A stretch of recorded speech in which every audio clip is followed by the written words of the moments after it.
I have watched hundreds of pros and mastered my game around the things I learned from watching them. So today you're going to see my solo fights and things I do right and things I do wrong, so you can learn from what I do and get closer to playing like a pro. This fight actually happened in the solo cash cup. So I was double keen trying to get some kills. I get a nice tag in this guy, so I look for the fight. When you're fighting players, you need to look for the advantages so you can consistently win. Because a lot of people, and I was gonna say everyone, but a lot of people are so good at Fortnite these days. It's not just the pros, but the pros know a lot of things, like getting the advantages. Here, the player comes out, I predict him, I get the wall, and because I already got so much damage on him, it was easy to finish the fight. Here, this next fight, I know that this guy is fighting someone else, and there's a high chance that they're going to be weak. So I want to get in there, and I void mask into the fight. But now I need to be careful, because when you're going into a massive fight, you don't have awareness, you don't know who's weak and who's not, and where players are hiding. Luckily for me though, I could see that guy was distracted, and he was actually an easy elimination. Here, I have no awareness on this guy, but I'm full HP, and I see the opportunity to box him. So I box him, and then I take this nice little window peek and get the max damage. I did maybe open the window edit a little bit too soon, but lucky for me I did it so fast that the player just was not ready for it. He was not aware. Here I find this other guy. I think I've accidentally sped this clip up, but that's fine because there's still a lot to learn. Actually, no, the clip isn't sped up, but the fighting, you know, I was trying to be fast there. I guess that's why I was confused. It did look a little bit strange, but never mind that. We're still seeing what I do good here. This guy is on the cone, so I have to stay behind his right pick. He does get chip damage on me though, and now I'm really under pressure. I don't have much mats. I need to look for something to win this fight. I go for that play, see it's not on. He knows where I am. I, in my head, think of a trick. Open the window. I was going to place a wall, but he does, and then that gives me the chance to hit him for that nice shot. Because he placed the wall, I had the advantage in shooting my shotgun early. He had the delay of holding out his builds. Here in this scuff fight, we're low to the ground. He has lots of builds everywhere. It's really awkward, so that's why I'm trying my best to stay on this right hand peak where I have the control. Now when players pressure your wall like this, and then they have that peanut butter peak on the right hand side of you, it's actually really hard to fight like this. So I would recommend you actually also box fight people like this. But then what I try and do is kind of get lucky, I guess. Sometimes guys, you just have to get lucky with your aim. But I mean, I ran all the way to the left and not just directly at him. I think that definitely helped in making him not be able to shoot me. So I guess that's one thing to learn there, is try and make your movement when you're going for like a crazy play like that. Try and make it unusual. Don't make the obvious play, because then it'll be just way too easy for the player to shoot you. Here again, I will move to the left and hit a nice max pump. Guys, practicing your aim is actually a really important thing to being able to play like a pro. But also when you are looking for a shot, try and get in the good habit of moving to the left, because then you're always on a right hand peak. And the right hand peak, as you know, is where you can see the most in a fight, because every character is a little bit to the left. Here I'm box fighting this guy, playing slow. He does do a psycho play and just jumps out of me, but you know what, I didn't expect it. Luckily though, the third party comes. I know that it's safe for me to peek even though I'm 1 HP, and I get a lovely kill. Now here I fully healed, but so is this guy. He again catches me off guard with his insane aggro play. But luckily for me, my max pumping aim comes again back in advantage, and he misses all his shots. Kind of lucky. The mistake there, I think, would be to learn from that is to predict your player and also have an easy edit or option to build. So basically be near a wall that you can easily reset, or near an opening where you can easily build if a player does a psycho attack like that. I didn't there, and then I got killed. Here, that fight you just saw there, one thing to learn from that is he was fighting another guy. I could hear he was low. So then when you can hear a situation like that, you have to play aggressive, and you can get easy eliminations like this. Now here I make a big mistake. I was low, and I did the, you know, quick edit play out, and this guy predicted it, and he just saw me. You know, low like that, and when you don't know where the player even is going to drop down, first of all, get the awareness on the player, and don't run out and open when you're one shot. Play a peanut butter edit, play angles, and wait for the opponent to make a mistake instead of making the mistake yourself. Here, just a nice little piece control on that guy and using the auto shotgun, which if you aim good, it can come in handy, but it's really not the best shotgun. Here you'll see I went for this pump shot because that guy had already shot me. So I knew he had delay and wasn't going to be able to pump me. So then this fight could have been me in the negative, me with a disadvantage, but I turned it around and now I'm actually the one put under pressure. This guy is panicking a little bit because of how low he is. And here I had the right hand window peek, trying to get some chip damage through so I can win this fight. But look at my ammo. My ammo is scuffed, so I'm going to have to rely on my shotgun. Here I know that this player is probably looking for a right hand peek on this door, and yes he was. So that's why I built the staircase. I didn't just tunnel vision and run out through. But again, always listen to sound. I heard that he went away from that, so then I could go out. This was a risky edit, I must say. I definitely could have got punished for that. But again, we move. Sometimes we all make mistakes. This guy is maybe struggling a bit with the auto. These players, sometimes they have the auto. They definitely are easier to eliminate because having a hard hitting pump is just so much more dangerous to fight against.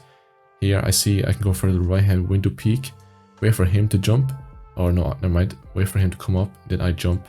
Again, maybe lucky that he didn't shoot me, but this was really nice. I knew he was distracted, so I could just edit on him and hit a nice shot.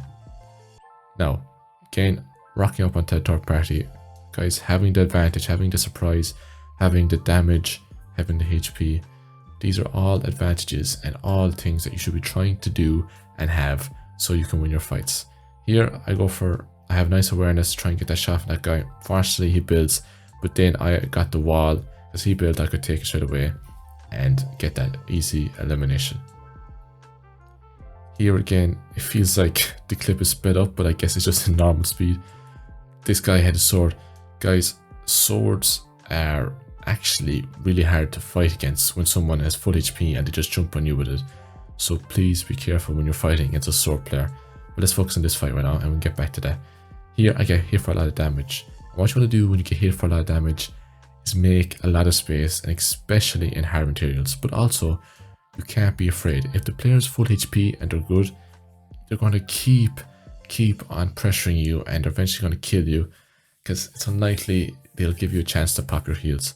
But what you do is you look for defensive shots. As if you can turn the fight around, you can get damage. You can either give yourself time to heal or boom, just like that. I hit that guy for so much damage. You can give yourself the advantage in HP. And that's exactly what I just did there with that nice right hand four corner peek. This guy is low, he's building a wood, which is definitely a mistake. Maybe he doesn't have hard materials. But here I make a mistake in editing this wall when I don't have my shotgun reloaded. I could have easily killed him there if I had better reload management. To have good reload management, guys, you need to try and be reloading your weapons in the lull of the fights. So basically when nothing's happening, like here, I could be reloading my shotgun because I'm rotating to the box, so there's nothing happening and I have time. But it's okay. I go again and try and eliminate this guy. Here I catch him out. I reacted quick enough to him trying to catch me out. I know I have this edit, so I can just continue putting the pressure on, try and get control, because control wins fights. When you have all the edits and builds, you could make the other player make mistakes, make him panic, and get lovely damage like the way I just did damage to this guy here. Now, one thing I say I probably should have just done is edit my left hand side of the wall, put a pyramid, and the guy would have had no ability to place the stairs like this, but it's okay. I used my aim and I was able to get the elimination. Guys, I hope you're learning a lot from this video, but now there's more to learn from this fight. I saw that this guy was only held up by one thing, so to try and get some chip damage, I destroyed, but because he wasn't that high up, he was able to build in quick enough time. But still, doing stuff like that, even if you don't get the damage, once you don't take damage, it can be very beneficial for two things. But there, I wasted his materials, I slowed him down, and actually a third thing, doing things like that can make your opponent panic just because it's random and it's sudden. He was like, whoa, what's happening? My builds are breaking, I can't build. Doing things like that can get in the opponent's head. Here, this right hand peek is definitely not my favorite.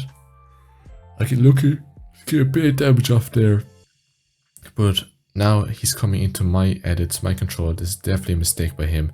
This gives me the opportunity to get that nice window peek. Here I even get stairs in, trying to make this guy panic, make him under pressure. Got even more damage. I definitely should have tried not get hit there, but I had the advantage and had the shotgun delay. I was able to get that nice elimination. Here, this is just a little bonus clip. This guy was doing a sky base in, this is a soda cash cup by the way, he was doing a sky base. I didn't go up the sky base, guys. I saw there was builds below me, so I was suspicious of that, and guess what, I was right. There actually was a guy hiding in there. Now this is what I mean by the sword. What I did right here to not get punished by the sword is build up and shoot, and then this guy went down for some reason, didn't build. I was able to get an easy elimination. Here again in the soda cash cup, this guy is rotating through trying to get a good position, but he's not aware of there being a box in front of him. Guys, when there's a box in front of you, especially in endgame when there's loads of players around, you need to build. Be paranoid. Just build wooden pyramids, a few walls. Don't do what that guy did and just risk it being out in the open, because that was his match wasted. Here I got some nice damage to this guy, pyramid to stop him escaping, and big refresh in endgame, which helped me to go on and to actually win this match. Here, you know, I'm popping the bob. Guys, bobs, that's what they call that blue star fella. They're really good this season. They're really good for HP, and I recommend carrying them in matches and cash cups, everything. Here, dropped down off a height, got another elimination. Not too bad at all. That was actually the mythic player, or for some reason I couldn't pick up the mythic there. I do not know why. But there's one player left. I didn't have much materials. I actually get shot for a lot. I thought this was actually going to be the end on my cash cup. I definitely was feeling the pressure. Luckily, again, I'm using a bob to try and bump up my health a little bit. This guy, I know he's going to be on my wall, so I'm ready for it. I edit the stairs, try and get many off. I see I can't get off, so I switch to the shotgun and I pray on my aim. And luckily for me, I was able to get the win in the soda cash cup. By the way, some context. That was the best game I had in the soda cash cup, and unfortunately the rest of it just went bad. But still, it was really nice to get that 9-kill win. Here, I get hit for a lot of damage. I'm on the back foot. So what do I do to win in this situation? Well, just like you've seen some of these fights already, it is going to be with aim. But something I do right is I make space. I try and give myself an opportunity. I don't panic. And again, you see here, I'm looking for a defensive shot. I'm not focusing on pop minis. This player was extremely aggressive and he was quite good. So I was not trying. I knew I was going to be able to get when he's off here. Looking for a shot. He's good though. He just vanished. I thought he was going to be in that box. Nope. He was out of there. Now here, I definitely should have punished for what I did, but I was running out of mats, so I had to just look for something. I go out into the open and the guy, but here, that's fine. I was looking for a shot. Doesn't work though. I missed it. That was poor. But here, I'm out in the open and really, my game should have ended, but I had one bullet left in my shot. Here I'm trying to get the reload off. I do, I miss, and actually that reload was clutch because I have one more bullet in my shot and I hit the max pump. Sometimes you just have to get lucky. Guys, I hope this video has taught you a lot and you can go on to play a lot more like a pro. Thanks for watching, and maybe you should watch this video as well. Goodbye.